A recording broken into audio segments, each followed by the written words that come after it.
À 15 jours du début des grandes vacances, la rédaction d'Europe 1 consacre son vendredi thématique au défi du surtourisme en France.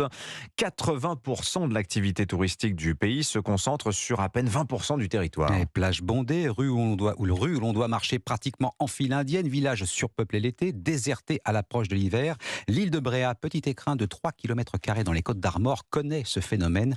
Le maire a donc pris une décision radicale, l'instauration d'un quota de visiteurs. 4700 touristes par jour, pas un de plus.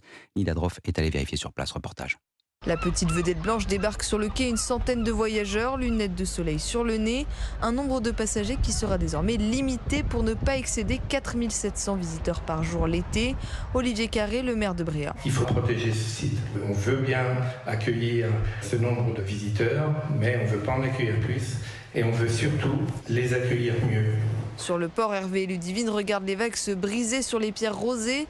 Ses habitants attendaient depuis longtemps une telle décision. C'est une île qui est bucolique et beaucoup de touristes. Ça enlève un peu du charme. Il faut essayer de la protéger un petit peu. Quand il y a vraiment beaucoup trop de monde, les touristes sont mécontents. Ils mettent beaucoup de temps pour faire la traversée. Ils n'ont pas toujours de place dans les restaurants. Donc c'est vrai que c'est assez compliqué, même au niveau civilité, déchets, etc. Mais ce quota est loin de faire l'unanimité. Il inquiète notamment les commerçants et restaurateurs de l'île, comme Nathalie, patronne de la vieille auberge. Nous, on aurait aimé 5500. Pour nous, c'est vital. Ça va être difficile. Ça jouera de toute manière sur l'emploi. Un quota qui sera en vigueur du 14 juillet jusqu'au 25 août, du lundi au vendredi. Un reportage sur l'île de Bréhat de Nina Droff.